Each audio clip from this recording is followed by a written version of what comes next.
Okay, that's all good. Yeah. Should give it another minute, at least go. Give it another minute. I don't know how many, we didn't have a ton of grace.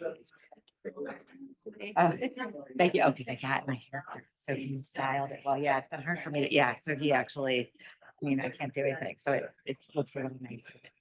Yeah, yeah, got it. Thank you. Okay. You're on my project. You just said you're a cute.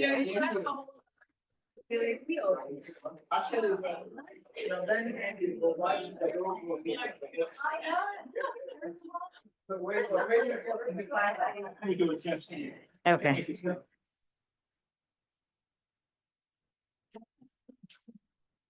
Thank you.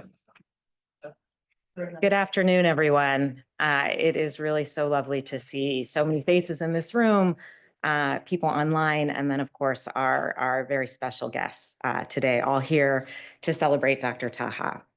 So as some of you, as most of you should know, or some of you may not know, starting in our centennial year in 2019, we began these celebrations of our senior faculty. It's given us a chance to honor these leaders as they take steps to maybe, not necessarily step away, but maybe reduce some time. I will say that as someone who trained in this department, it's particularly special for me because I get to honor alongside with all of you people who helped to train and really shape me and so many of us in this room and around the world. I would say that I think it's even more important today as we face so many challenges and threats to our values and mission to celebrate our impact. It's really an opportunity to shine a light on our faculty, on our amazing faculty who have impacted the department, the school, and the broader community, true public health heroes. Taha is an alum. He's an alum and has been on our faculty for more than 30 years. And I'm actually not going to share all of Taha's accomplishments today because you're going to hear all about them from the other speakers that are going to follow me. But what I will say is that to me, Taha is a humble giant, someone who speaks quietly, but whose work speaks volumes. You're going to hear a lot about the Malawi Clinical Trials Unit today that Taha has led for 2 decades, I think. And as someone who works in the field of HIV, I can say that this site, the work that they lead, the work that they partner on, embodies all of the core principles of our mission. It has contributed to tremendous advances, both for clinical medicine and for public health. Some of the things that we take for granted today, right? That antiretroviral therapy is not only important for reducing morbidity and mortality, but that it can reduce transmission to infants and to sexual partners. These are things that are the result of trials that took place at this site and many others. At the same time, this site represents a true partnership between U.S. investigators and local leaders with a real focus on building capacity in country through education. It's an example of how we should do our work, a mark of true leadership, and a reminder that no matter what anyone says, global health is our shared responsibility. So again, I want to thank you all for coming and celebrating Dr. Taha with all of us. And please join me in welcoming our next speaker, Jim Aziri, who's a faculty member in our department and who's going to be our guide through the day today.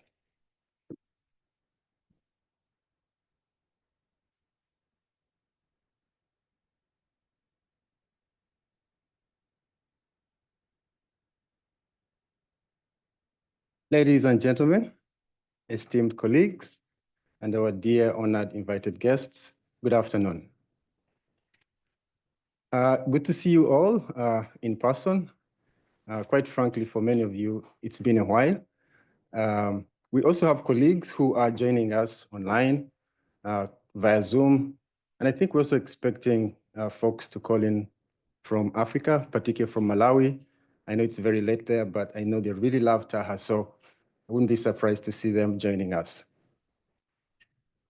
So you're all welcome to this special occasion. I am Dr. Katuku Jim Aizere, and together with my colleague, Dr. Sufia Dadabai, we are the faculty co-hosts for this event. Before we proceed, I'd like to right away invite you all to join me in a round of applause to express our gratitude to our head of department, Professor Shruti Mehta, one, for her rock-steady leadership as we navigate these murky times, but also two, for her thoughtful and inspiring opening remarks. These beautifully capture the essence of Professor Taha's remarkable journey and contributions to the field of epidemiology.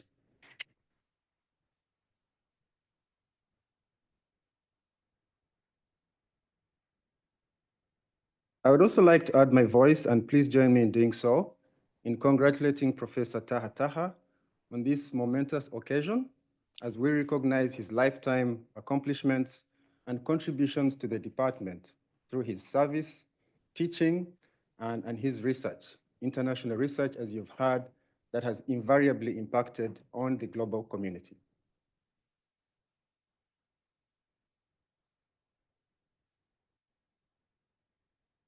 So we have a wonderful lineup of speakers, presentations, and recordings. And we've also had many people sending messages, emails of congratulations to you, Dr. Taha. So we may have time to read some of them. So these are all friends of Dr. Taha, who he has interacted with over the years, some of whom have graciously joined us today from their otherwise very busy schedules. So you're all welcome to this event. So this session will take us through 1:30, and after that, we have a reception. It wouldn't be complete without a reception, so you're all welcome to join and celebrate with Professor Taha. That will be across the street in the Welch building. If you don't know where that is, we'll be able to show you. So please join us for the reception. So before I invite the next speaker, allow me to make a few remarks. As we have already heard, and we will continue to hear, recurring themes that will be echoed throughout our program today. Firstly, for more than 3 decades, Professor Taha's work has been fundamental in shaping the department's agenda, be it research, service, and teaching. He has consistently been awarded competitively funded grants and mentoring and inspiring countless students and colleagues in the process. Secondly, the significance of his groundbreaking research, as has been alluded to, through the Johns Hopkins Blantyre Malawi Clinical Trial Unit for more than 3 decades, and other research consortia he has led, and some that he continues to lead. Collectively, these have had a lasting impact on our understanding of strategies for promotion of maternal and child health in a setting of HIV internationally. And thirdly, is the enduring legacy of his commitment to excellence, collaboration, and community service. As I stand here today, I'm reminded of the profound impact Professor Taha has had on my career and life. And I believe that my testimony reflects those of hundreds of other students, mentees, and colleagues that have interacted with him over the years. A hallmark of a luminary, Professor Taha's remarkable career and achievements serve as a shining example of what can be accomplished through hard work, dedication, and passion. His success is a beacon of hope and inspiration for many, particularly those with humble backgrounds who may face similar challenges and obstacles. I am one such example. By daring to pursue my dreams to come to Hopkins for my PhD and subsequently join faculty in this department, despite the odds, I'm a living testament to the inspiration and motivation that Professor Taha's achievements have provided. And thank you for that, Professor Taha. For a decade, I've closely interacted with Professor Taha as his former student, academic advisee, and colleague. I've had the privilege of witnessing firsthand his knowledge, brilliance, wit, which he exhibits with calmness and empathy. And these collectively make him an exceptional leader, a mentor, and a colleague. He has created a positive and supportive work environment that fosters growth, collaboration, and mutual respect. Personally, I continue to benefit from this enabling environment working with him through his passion and dedication to mentoring the next generation of researchers. And he has this insatiable appetite for conducting good research to make lasting contributions to the field of epidemiology. I conclude with these immortal words from another luminary, that's Nelson Mandela. And I quote, "A good head and a good heart are always a formidable combination. But when you add to that a literate tongue or pen, then you have something very special." Professor Taha, you embody this quote, and I'm honored to call you a mentor, a colleague, and a friend. Congratulations on this very well-deserved peer recognition of your lifetime achievements.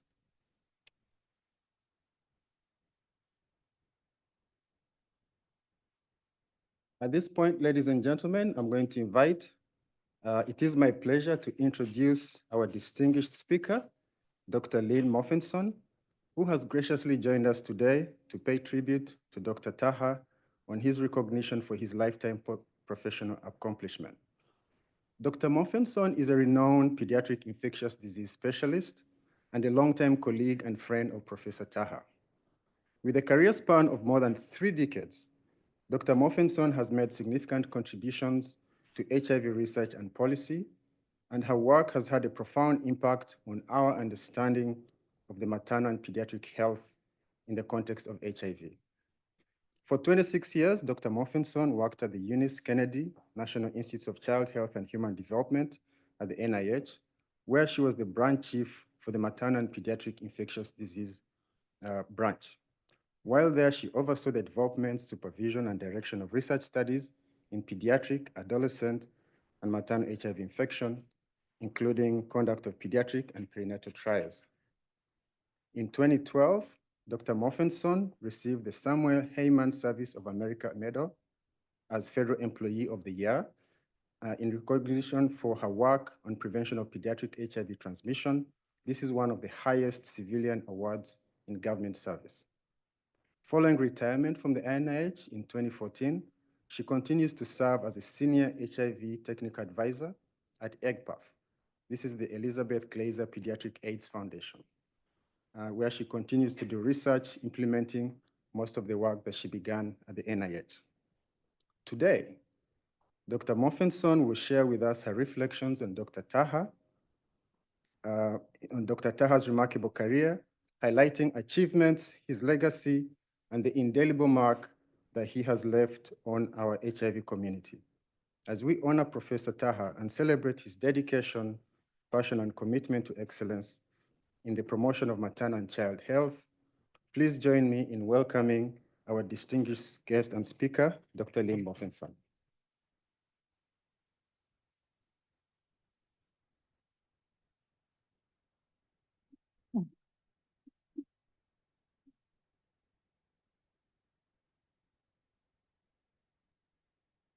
So Taha, we've known each other for a very long time. So this is an ode to your pending retirement and also kind of a tour through the global HIV epidemic from the beginning. Let's see, how do I make this work? Do we go, how do I just click?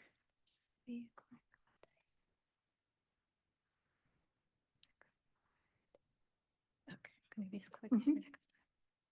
So in the earliest stages of Taha's career, he focused on maternal child health issues in Sudan. And you can see he was a district medical officer, consultant, and assistant professor at the University of Juba. And you can see a number of his initial publications. So even at the very earliest stages of his career, he had a clear focus on public health, mothers and children, research, and publications. And I can't make this work. There we go. So like me, Taha and other health professionals beginning careers in the early 1980s were drawn to this mysterious new disease affecting vulnerable populations, including women and children.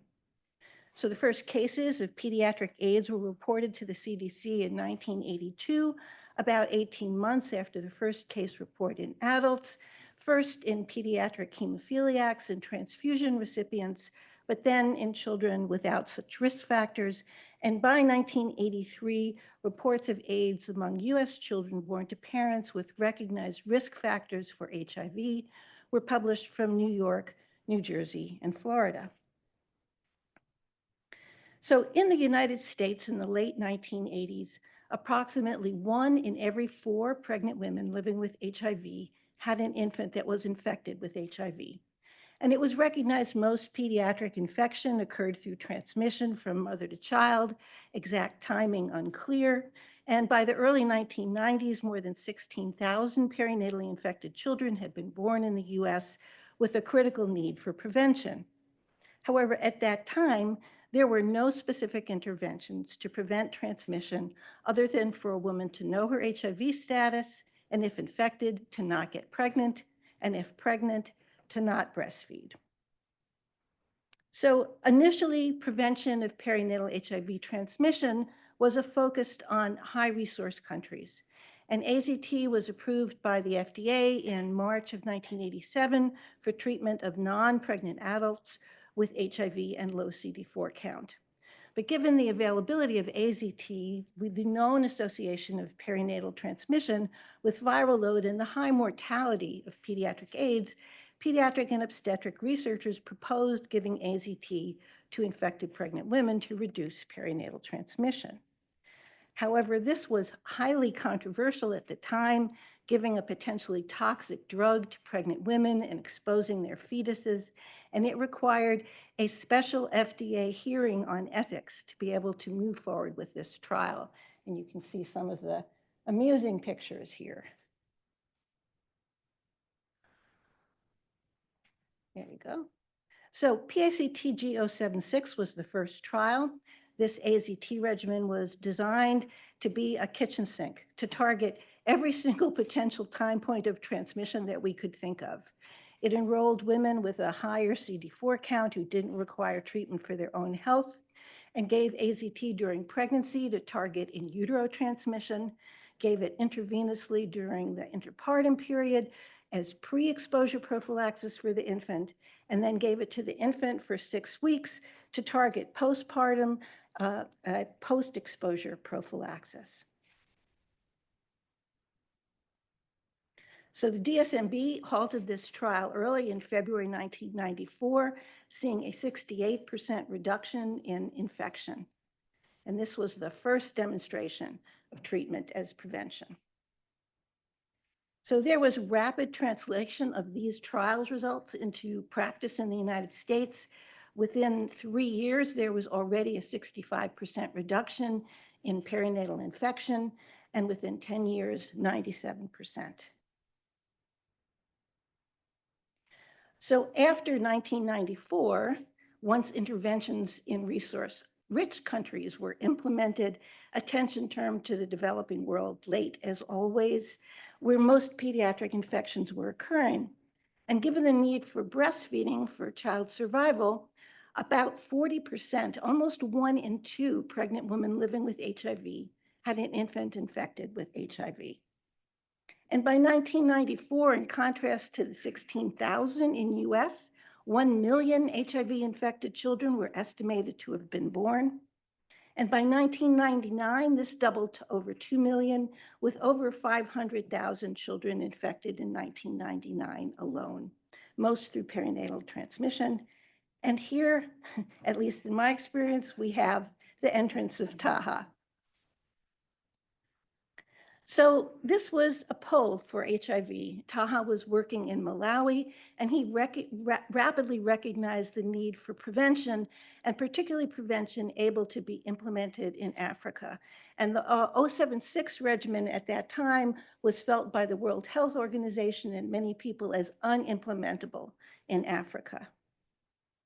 And there was, early in his career, a letter to the New England Journal where he wrote about the need for interventions that were targeted to the time of delivery due to lack of antenatal care, that were simple and inexpensive, and noted that he was beginning to study vaginal cleansing to prevent perinatal HIV infection. So chlorhexidine vaginal cleansing was one of the first trials. This was found to be safe, reduced maternal and neonatal morbidity, but not HIV transmission, unfortunately. But not to be discouraged, we moved to another potential intervention, and this was antibiotics to reduce chorioamnionitis-related perinatal HIV transmission. And as you can see, I'm just putting up just a sample of some of his publications. Unfortunately, this was not effective for prevention of HIV transmission or preterm birth, but we don't give up. So while non-antiretroviral interventions didn't work, we found that short course antiretroviral interventions that were able to be implemented in low resource settings like single dose nevirapine showed some efficacy and began to move the field towards antiretroviral intervention studies. And this shows you the 012 study finding a 48% reduction at about 3 months of age with a simple single intrapartum and newborn nevirapine dose compared to 1 week of AZT. But we also found that efficacy waned with continued breastfeeding. So as short course antepartum antiretroviral regimens became available, single dose nevirapine, Taha said, well, can we increase nevirapine efficacy with the addition of AZT? And this led to a series of studies looking at post-exposure prophylaxis, combining single dose infant nevirapine with 1 week of AZT called NVAZ in women who are first presenting in labor, and finding this was 36% more effective in preventing transmission at age 6 to 8 weeks than single dose nevirapine alone, so moving us along. We then began to look at breast milk transmission and moving from that short 1 week to longer prophylaxis to see whether you could have safe breastfeeding. And Pepe Malawi, which was funded by CDC and NIH, Mary Glenn and myself, compared standard single-dose nevirapine with 1 week of AZT to extending that nevirapine or nevirapine AZT to 14 weeks and finding that that significantly reduced transmission by 70% at 9 months. But also that when you stopped prophylaxis, infection continued to occur.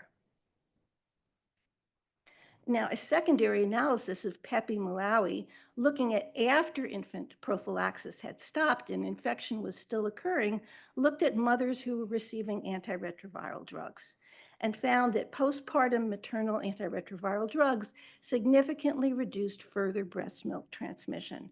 This was very important because it was able to move us along from infant prophylaxis to maternal treatment. And that brings us to the PROMISE trial. So the PROMISE trial looked at maternal antiretrovirals compared to the standard at that time in women with high CD4, which was AZT single dose nevirapine. Taha was an important component of doing this trial. The antepartum component of this trial enrolled women with a higher CD4 count, randomized them to triple antiretroviral drugs versus AZT single-dose nevirapine. And you can see that while the transmission with AZT single-dose nevirapine was pretty low, 1.8%, that use of maternal heart lowered it further to 0.6%. There was a postpartum component to this, where breastfeeding women with high CD4 count were randomized to either maternal treatment or infant nevirapine, showing very similar low transmission rates with either type of prophylaxis, but demonstrating overall transmission with maternal treatment of 1.3% at 24 months in a breastfeeding population. So Taha's research made major contributions to the evolution of WHO prevention of mother-to-child transmission recommendations. So back in 2001, there was no treatment available, and for prevention of transmission, we had 4 weeks of AZT or single-dose nevirapine. PEPFAR started in 2014, critically brought treatment to individuals who had a low CD4 count, and we moved to combination therapy, partly due to NVAZ and Pepe Malawi. By 2010, we began to look at adding breastfeeding prophylaxis, and then with the PROMISE trial, doing treatment for all, bringing us to universal test and treat and lifelong treatment to all pregnant and breastfeeding women. So moving to more effective potent drugs, extending coverage through perinatal transmission, treatment for maternal health, operational program implementation issues dealt with, all of which Taha considerably contributed to moving us forward. And what did this do? Well, over 3 million new infections have been averted in children with maternal treatment and perinatal transmission programs since 2000. And I just highlight here when PEPFAR began, and you can see where the light bars, which are infections averted, occurred, started there, universal treatment recommendations here, and a cumulative 3.4 million new infections completely prevented in children. So I want to just, now Hopkins has this really great website, which you'll see in a moment, but this shows Taha's research contributions over the year, starting here in 1986. And I just want to point out that since 1994, that first paper in that New England Journal of Medicine, all of his research papers have been on HIV treatment and prevention. And 2024, I thought you were retiring. Yeah. So this is the neat website. So this looks at Taha's collaboration over the years with people, starting in 1994. And one of the things that is most notable about Taha is his being a people person and in engaging in collaborations with multiple people. So here we have his collaborations 1 year later. Here we move to 4 years later, 6 years later, 10 years later. We're getting so that I can't get it on the slide very well. And here we have a link with me, finally. And this is the PEPI Malawi study. I had worked with Taha on HPTN studies going back to the vaginal cleansing, but this was our first collaboration that we published together. And Mary Glenn and I were talking about this, and we remember going to Zambia in Malawi to this very nice resort where we completely rewrote the protocol that we thought was done, and it was very pleasant. Thank you very much. And here we have 30 years of collaborations, and that's quite amazing. And probably many people in this room, your name is kind of in there. My name's somewhere down here, I'm not sure where. And then you can look at collaborations with external research units. So this is 30 years worth of collaborations with multiple external units, not just the HPTN, HVTN, and IMPACT and ACTG, but multiple other units. And then Mary Glenn and I were talking, and she brought up the miracle that after a presentation of promise at IMPACT, Taha actually went to PEPFAR Ambassador Debbie Birx and obtained a 5-year, $15 million commitment from PEPFAR to ensure that we had safety follow-up for mothers and babies from promise. And here's the man in these 2 pictures from Mary Glenn. This shows global collaborations, and this is just the last 5 years, and you can see this is truly global, and all 4 networks, as you discussed in Malawi. So a happy phased retirement to my collaborator and friend who's made such major contributions to treatment and prevention of HIV in mothers and children. And thank you so much for all your contributions and your friendship.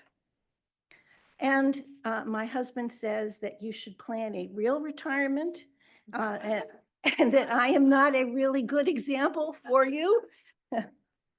And Bruce also suggested that I not bring up politics, but I have promised myself that whenever I am speaking in front of people, I'm going to bring up politics. And as discussed, I work as a senior consultant to EGPATH, which has programs to provide antiretroviral drugs to mothers and children in over 9 countries in Africa.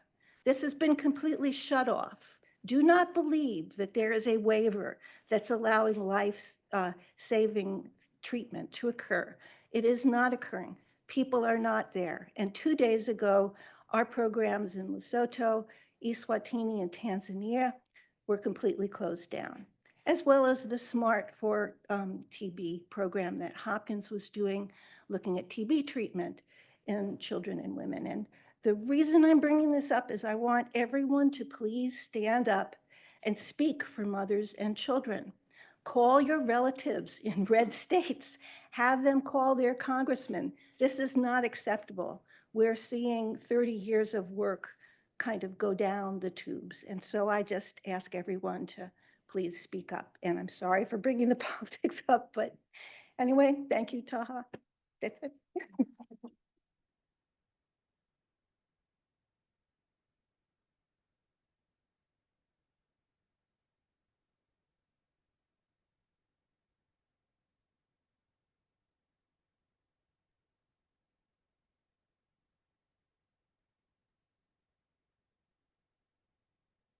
Thank you very much, Dr. Lynn Moffinson. Another round of applause.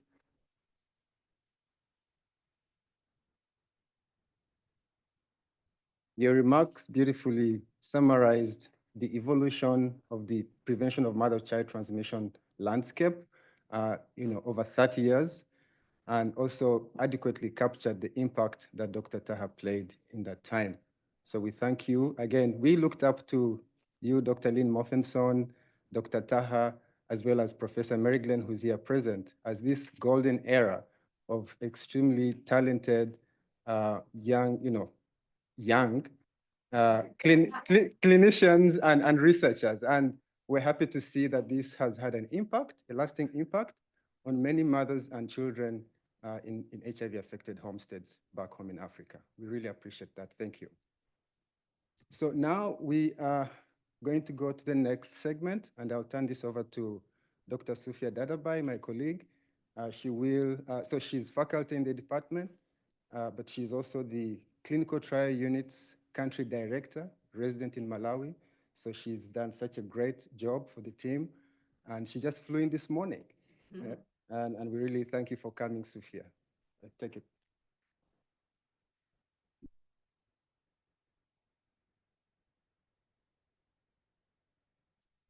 Pull the microphone down after Jim has been here a little bit. All right. Thanks, Jim. Good afternoon, all. Good afternoon, colleagues. Good afternoon, guest of honor. And Mrs. Taha and Dr. Taha's son are here. We're honored to have you here. As Jim mentioned, my name is Sophia, and I'm an alumna of and faculty in the Department of Epidemiology. I live abroad, which is why I haven't had the pleasure of meeting many of you, but I'm very grateful that the flight from Malawi arrived on time this morning, and I'm especially grateful to the department, just to echo what Shruti said, that we're still doing this series. Now more than ever, I think we need to be cheering on our heroes and showcasing the life-saving accomplishments in our field. Dr. Taha was my master's advisor and my doctoral advisor, and now I serve as the director of the clinical trials research site that Lynn spoke of so eloquently, and which Dr. Taha himself helped establish and grow over the last 36 years. I admire many things about Dr. Taha, but I'm in particular his laser focus. As someone who can get a bit distracted myself, I admire his laser focus. We were once, this is years ago now, it actually just came to me as I was sitting in the front row. I said, oh no, I have to tell this story. Years ago, we were sitting in his office working with JK, Johnstone Kumwenda, on a recompetition application for the clinical trials unit.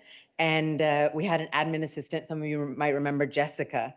And Jessica came to the door, sorry to disturb, but Mrs. Taha is really trying to reach you.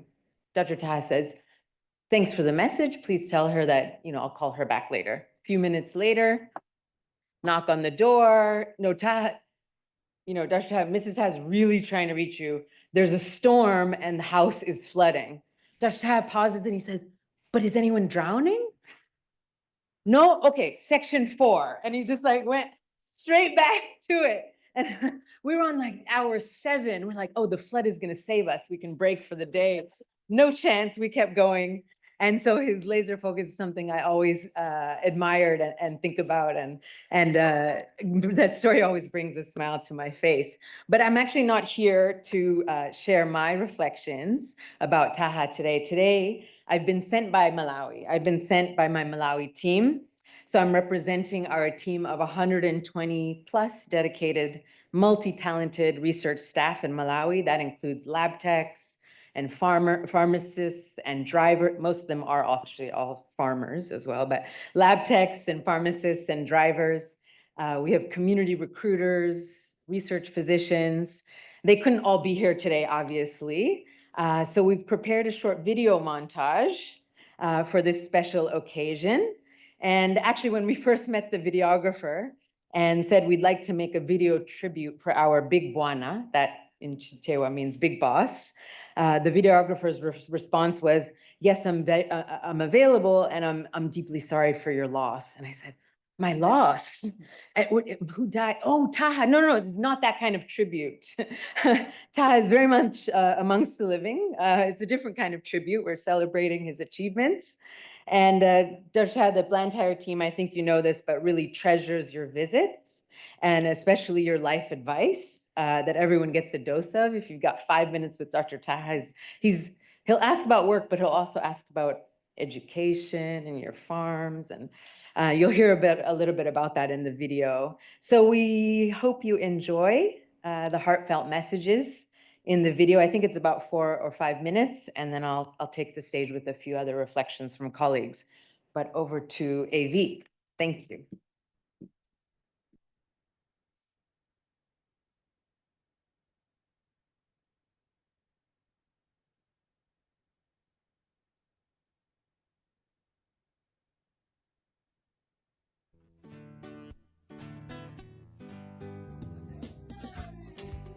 Professor Taha arrived in Malawi in 1993, and he worked as the field director for the project.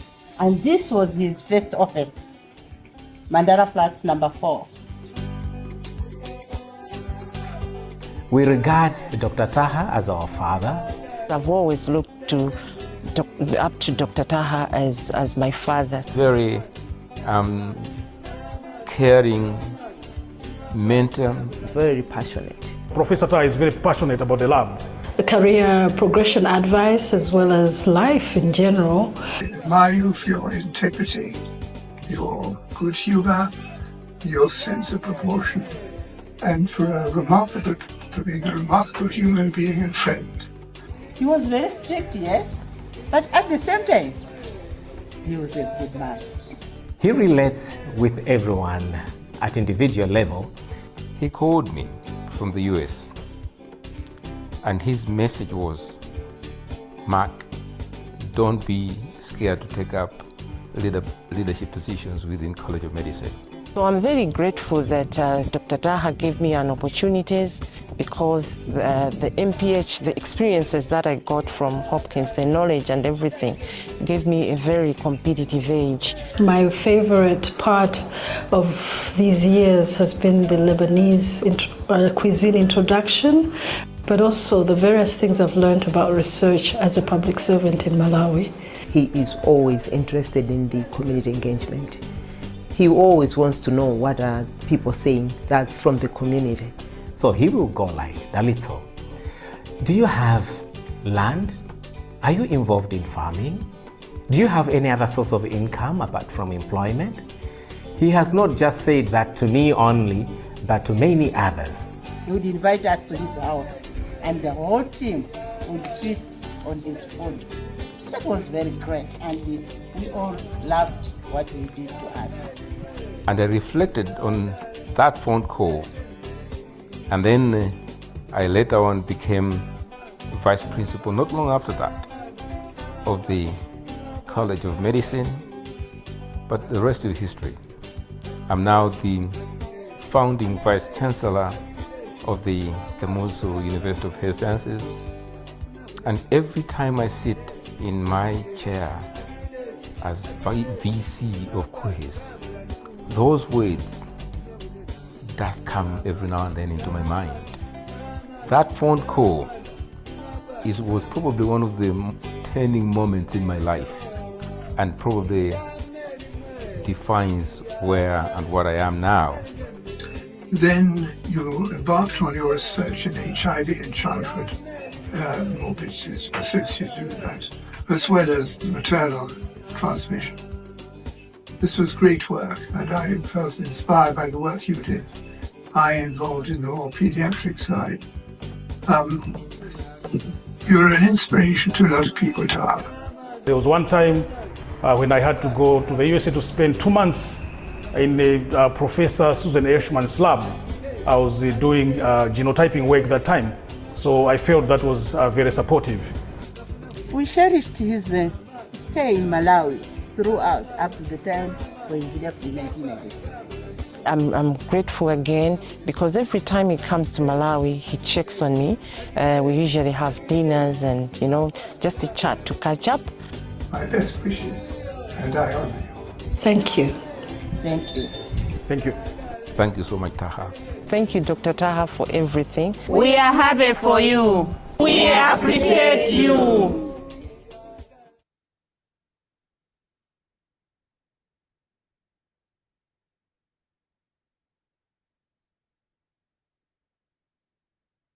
That was nice. Hats off to the team in Blantyre for pulling that together over the last few weeks. I hope you enjoyed that, Dr. Taha. We also received tributes and messages from several friends and colleagues, including Terry Taylor from Michigan State University and Irving Hoffman from UNC. And I won't have time to read all of them, but one really stood out, a longtime collaborator of Taha's, especially on the foundational Fogarty training grants, was of course Chris Byrer, who is a name familiar to everyone in this room. I reached out to him in preparation for this event, and Chris actually asked that we read his statement out loud on his behalf today. So in Chris's words, I finished my training at Hopkins in 1992 and then moved to Chiang Mai, Thailand to be the field director for Ken Nelson and David Celentano's HIV studies there. I first met Taha at what were then the PAVE network meetings. He was the field director for the PAVE site in Malawi, working for Paolo Miati and Gina Dalla Betta, who later left Johns Hopkins for NIH and then to the Gates Foundation. Taha was incredibly kind, welcoming, and collegial.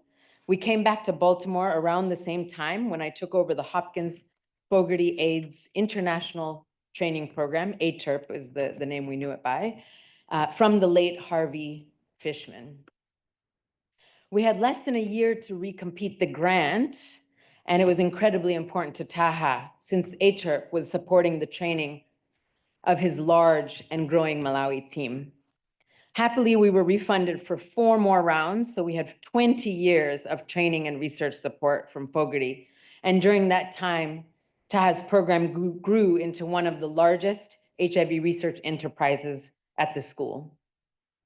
He was always a first-rate scientist and an investigator, but what I appreciated most was his friendship and support over many decades.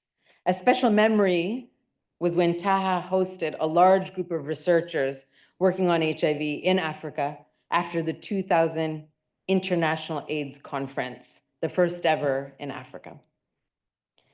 We gathered on the shore of Lake Malawi and felt the warmth and hospitality of our Malawian friends and colleagues.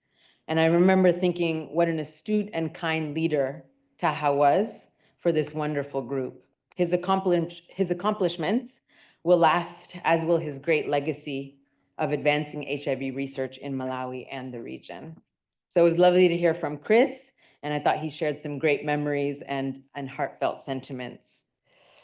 So now I'd like to welcome Dr. Jackie Jennings to the stage. Jackie is faculty both in the School of Public Health and in the School of Medicine. And in 2024, she joined Dr. Taha as co-principal investigator of the Malawi HIV Clinical Trials Unit. And Jim and I are thrilled that she accepted an invitation to speak today. Welcome, Jackie. Thanks.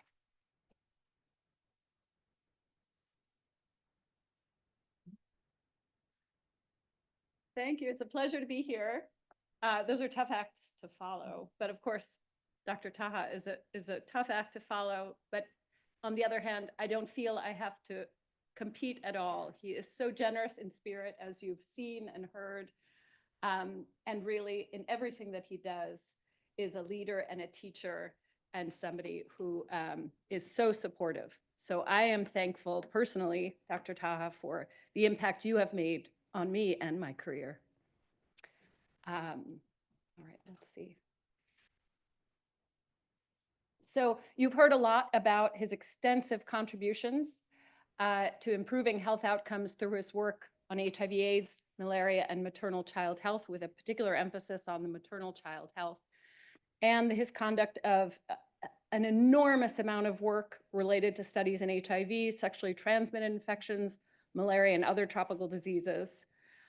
He has been the PI on NIH-funded HIV research and the development of clinical care and research capacity, again, as you've heard, for over 30 years. And you just heard also about his service as the country director for the Bloomberg School of Public Health Fogarty AIDS HIV International Training and Research Program. This has trained a tremendous amount of individuals.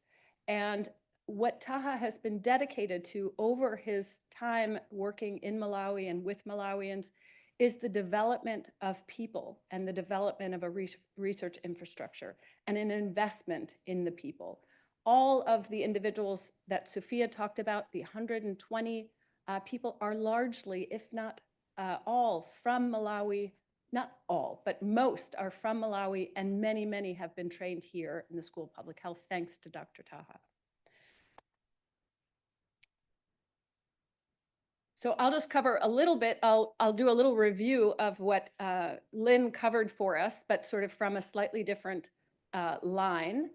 And perhaps that will speak to the academics in us or those that are training here.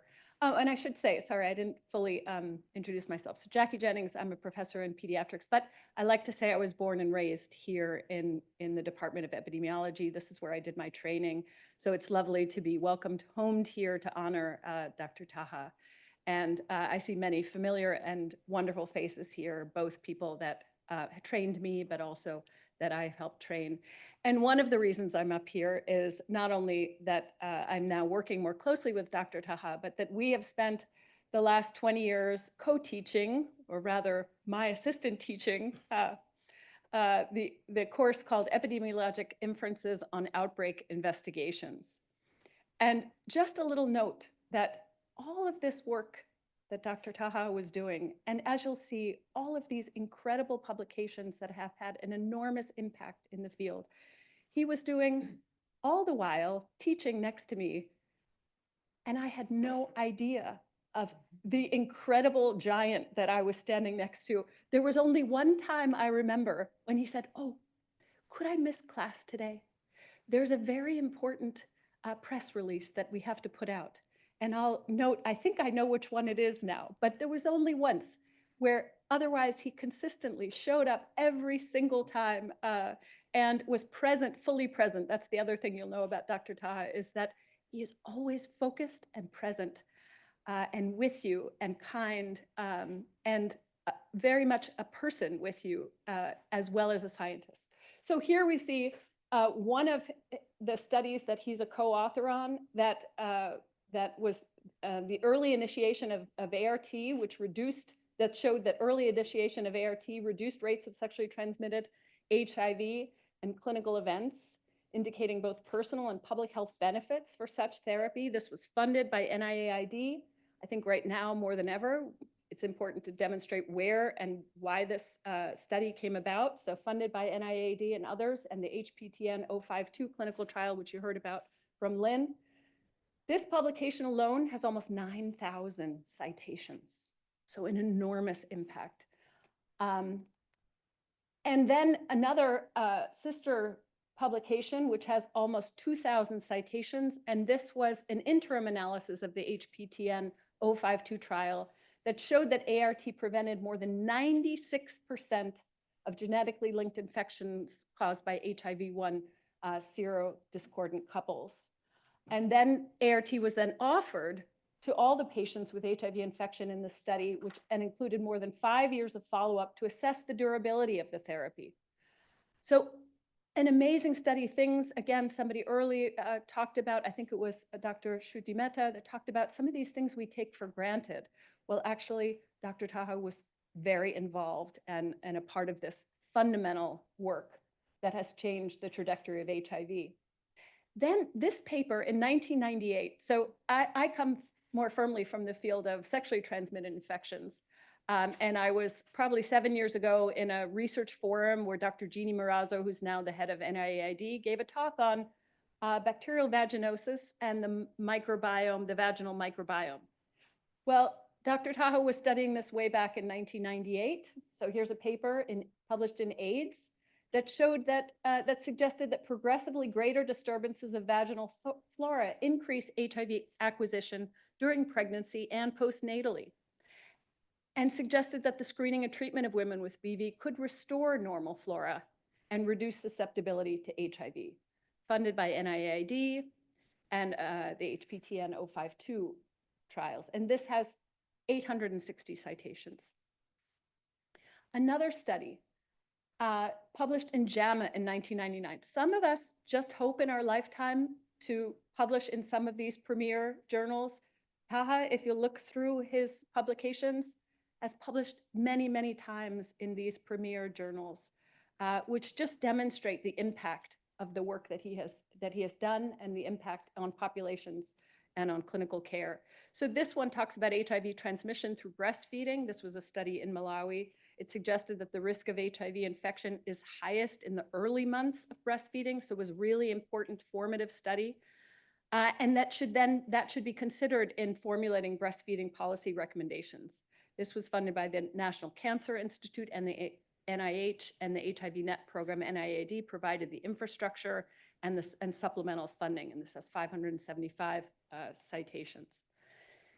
And another paper, which Lynn, I think, highlighted as well, and it was published in the New England Journal of Medicine in 2008, and it showed that extended prophylaxis with nevirapine or with nevirapine and AZT for the first 14 weeks of life significantly reduced postnatal HIV infection in 9-month-old infants, about 500 citations. And then a randomized control trial following up, and this was designed to look at therapeutics to reduce perinatal transmission of HIV in the African setting. And this showed that the frequency of mother-to-child HIV transmission at 6 to 8 weeks in the study groups was comparable with that observed for other perinatal HIV intervention studies among breastfeeding women in Africa. And it demonstrated that the safety of the regimen containing neonatal ZDV was similar to that of a standard NVP regimen. This was funded by NIAID and AIDS-FRCA, and also had a supplement from the Fogarty International Center and the NIH and the Doris Duke Charitable Foundation, 230 citations. And finally, pediatrics. I had to cite one of the pediatric studies in a premier journal in pediatrics, given that I sit within pediatrics, and children are the focus of my work in part. And this shows morbidity among HIV infected and uninfected African children. And it really demonstrated how the frequency of disease was high, the progression from asymptomatic to symptomatic disease, and then to death was rapid, and really compelled the field that we needed strategies to effectively reduce morbidity for HIV-infected children. This was supported by NIAID and an HIV-Net subcontract from FHI, and had about 200 citations. So if you don't know where Malawi is, just here's a little geography lesson. It's a wonderful place if you have a chance to come visit. I have had the good fortune of going. So I first went with Dr. Malawi when I think I was still a doctoral student, or had just graduated, but I think I was a doctoral student. And I had the great fortune of being invited by Dr. Taha to join one of his training programs. So it was, I think it was under the Fogarty funding for training, and we ran a medical informatics workshop. This was also with Jean Sack at the time, and we traveled all together. And it was my first journey there, and first time to spend more some more time with Dr. Taha and his team. And this was an unbelievable experience. So the reason I was invited was because my dissertation focused on geographic information systems and spatial analyses, and this was a tool that could be used for outbreak situations and many other ways to learn different things. And when I arrived, I learned very quickly that there were very few computers at all. And here we were doing a medical informatics training session. So and there was no such thing as a computer lab, but that's what we needed to run this informatics. So all of the esteemed professors and physicians and public health researchers brought their personal computers together into one room, all different sizes, shapes, software. And the way we got internet access for that session, and I kid you not, it was a line that ran through an open window, through the window. And periodically I would look out the window to see where did that line go? And I was sure it was going to some cloud. So maybe that was the first cloud services we dealt with, some cloud. And everybody, oh, okay, well, let's get started. And then periodically through the day, the internet would turn off. There would be an interruption in service. And everyone would look around and just say, oh, okay, let's have some tea. So we'd all get up, we'd have some tea. It was very normal. We'd go have some tea, chat, and then it would come back on and we'd all go back and sit down. It was the most amazing experience. And then we'd break for lunch. We'd have a wonderful, warm, hot lunch of chumba, right? Chumba's the fish. Chambo's the fish. And Nasima, which I'll talk about in a minute. But so here's Malawi. It's located in southeastern Africa. The capital is Lilongwe, where UNC has a research site, and the second largest city is Blantyre, where the Johns Hopkins Project site is. And countries sharing the border include Zambia, Tanzania, and Mozambique. And importantly, it's the fourth poorest country in the world. So Dr. Taha selected a country that really could benefit from his work and expertise and his desire to grow the country and grow the infrastructure and the training of individuals. It has a population of over 21 million people with a high population growth of about 2.9% per year. The economy is primarily agrarian. You heard about farming. And the main exports are tobacco, tea, and sugar. Malawi has one of the highest HIV/AIDS prevalence rates in the world, with an estimated 1 million people living with HIV and an HIV prevalence among adults aged 15 to 49 of approximately 11%.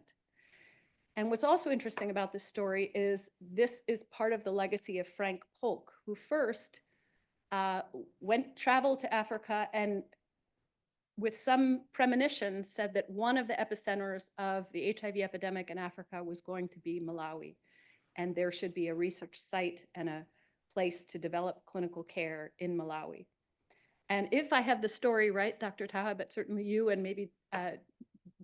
David Celentano know the story better, but he wrote one of the first research grants before his untimely death. And that's partly, and he, I think, convinced Dr. Taha to come, or somebody along the way did, and that was the beginning. So we still are thankful to Dr. Taha for carrying on that legacy of somebody who was very important in the HIV world. So you saw and met through Sophia's video the incredible people, and really the people are both a testament now to Sophia's leadership, but really Dr. Taha's long-standing leadership and development of people. And here are just a few more photos, a couple of which you've seen, of these just the wonderful, warm people. And when you go, you feel the presence of Dr. Taha because people know him well and they enjoy, so when I've traveled with him, they enjoy his visits. So the Johns Hopkins Project is still very active. These are some of the active studies, so we haven't talked much about, but the Johns Hopkins Project is part of 4 different networks. The Impact, which is about mothers, children, and adolescents and HIV. The Advancing Clinical Therapeutics Globally, that's ACTG. HPTN, which is the HIV Prevention Trials Network, and the COVPN, which is starting to finish a few studies. And then there are new studies going on. So Taha continues to foster and mentor junior investigators. So this is a new study that's being led by Dr. Cherie Schwartz here, and the site PI is Sophia. And this is a cluster randomized trial using implementation science to accelerate a path to scale for injectable PrEP in Malawi. This is a 15 million gate study, one of the largest single country implementation projects.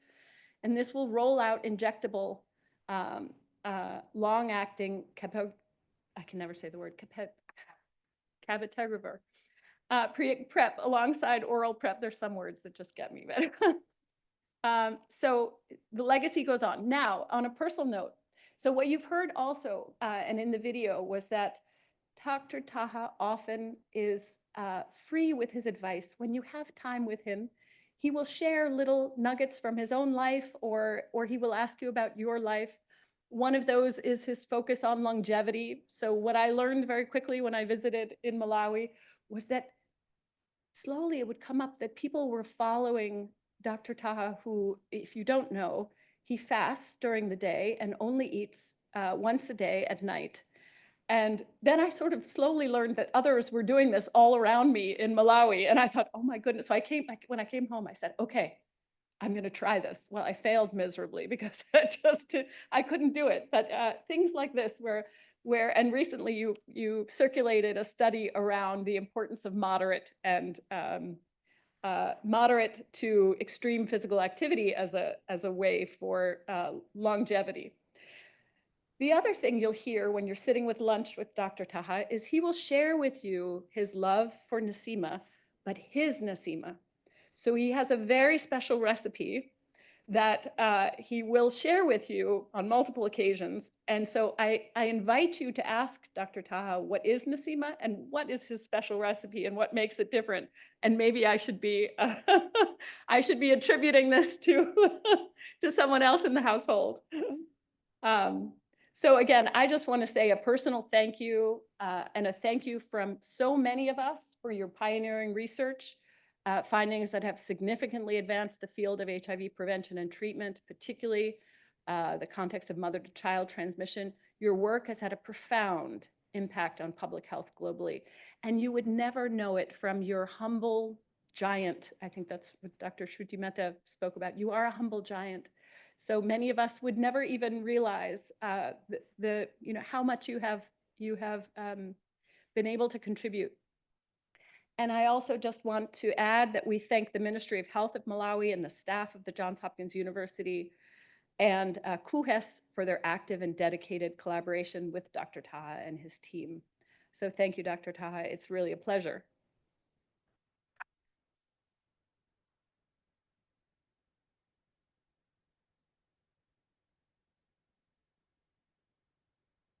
And now, thank you, Sophia, for that little, we would like to invite you to the podium, Dr. Taha, to share perhaps some words.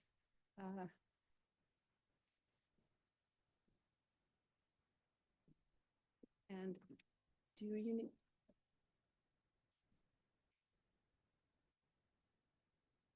Use slides. You have slides, so are there slides here? No. Oh, he said he had some slides. You have slides? Oh. Thank you. Oh, yeah. Is this it? All right. Well, this is very overwhelming, and I'm very humbled. Indeed, very humbled. I have a long list of thank you. So for those, I'm sure this list is not complete, but I have to start by thanking our chair, Dr. Mehta. Thank you very much for your kind words, and I certainly appreciate that. I also want to thank the vice chairs, Actually, Dr. Dugal, Priya, when she mentioned this to me, I thought that was probably some years to come, but it came very soon. So I'm very grateful for all of you for coming, my colleagues, the guests. So I'm very thankful. And indeed, I don't know. I mean, I rarely stand actually still and talk. I mean, I always like walking and so forth. So I'm very grateful to you all for coming. All my colleagues. And I wanted to say a special thank you for Dr. Lynn Moffinson. You have been a mentor, you have been a leader. So one thing you need to know about Dr. Moffinson is her unique skill in summarizing a whole conference. Yeah, so if you go to CROI or IAS or any of the meetings, you are always very confident that by the end of the meeting, you will get the slides. So she has the skill of summarizing and putting things together. And the other thing is her willingness to share, actually, to help.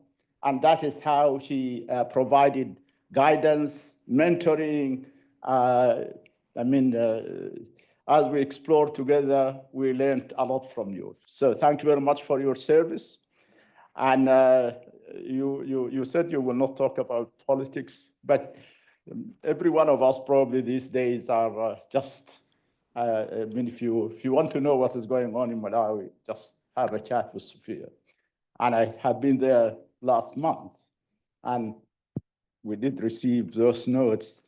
So I also want to thank Dr. Mary Fowler from the School of Medicine. Mary is here in the Department of Pathology, but Mary and I, in our respective research sites in Uganda and Malawi, have done so many protocols together. And both Lynn and Mary were the leaders of the PROMISE study. The PROMISE trial is the largest perinatal trial that have been done. And they just put an end to perinatal transmission and studies. It was the largest study, and it was a very successful study. So thank you for you both. My colleagues, Jackie, Jim, Sophia, your kind words means a lot to me. So I'm very glad that we are still in good terms. So Jim and Sophia were my doctoral students here, and there is nothing more gratifying than really your students taking over your work. So thank you very much. And it is a delight seeing you both. Jackie and I have been teaching a course for more than 20 years. So everything from Ebola to HIV, STIs. So I really appreciate all the work you are doing. And the plan is that they transition, or the transition is already happening. So I was very, I succeeded last year to recruit Jackie to be the co-PI, and ultimately that the three of them will be taking this task so forward. Thank you very much. And please convey my thanks to our colleagues in Malawi. I was there last month, but no one told me anything about what they are going to say. Actually, the lady you saw first, her name is Mrs. Monflirwa. She had been with us since 1988. So she came from the Ministry of Health. We hired 3 of them because at that time, even the nurses were very few in Malawi. So we hired 3, and 2 of them went back. The moment they realized that actually we bring grants, that 2 years, 3 years, and then you are done. So when they discovered that, they said, no, we'll stay with civil service in the Ministry of Health. But Mrs. Mufirwa is the only one who remained, and she is still working with us. So it is just, it shows you the commitment of what people do, and we don't see that every day. I also wanted to thank the administrative group that worked with us from the department. The budget people, the people who do the grants with us. I just wanted to convey my thanks and do appreciate all the work that they have been doing. So if you see them, please, I'm very grateful. I see Dr. Celentano is here, our chair. So David, as you know, he retired recently. Oh, you didn't retire, probably. He just, yes. So he reduced his effort. So David is also someone who visited Malawi, and they showed a study in Thailand where use of condoms, or first of all, 100% use of condoms, that can decrease HIV incidence. So I told David, why don't you come and help us in Malawi?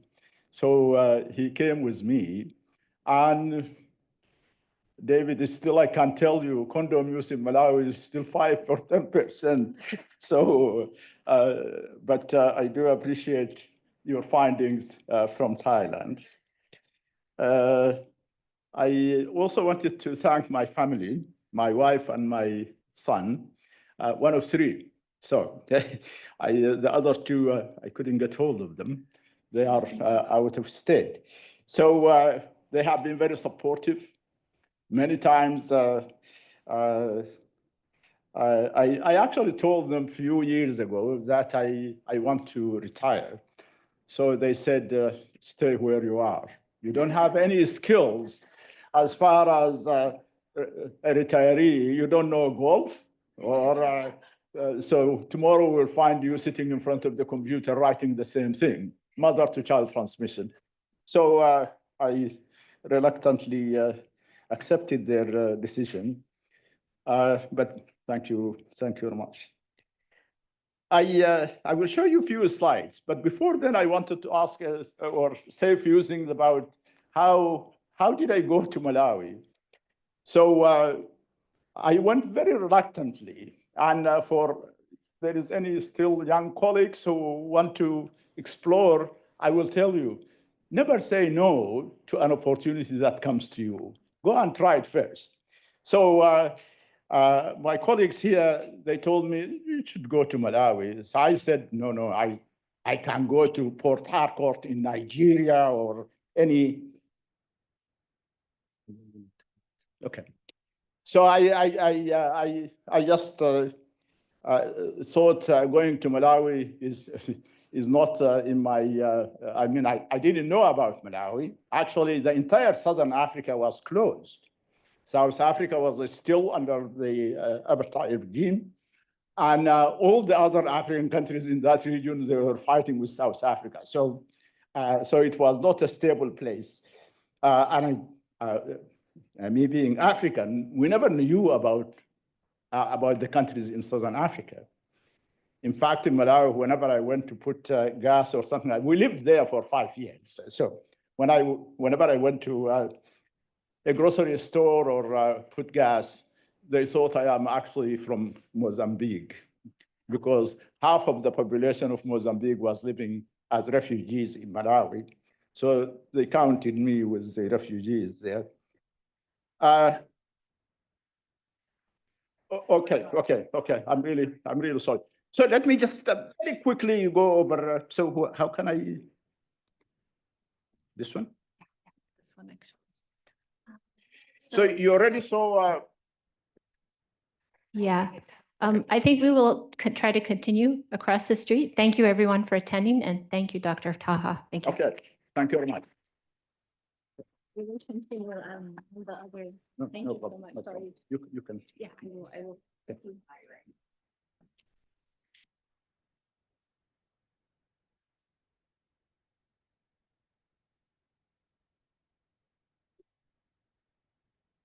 to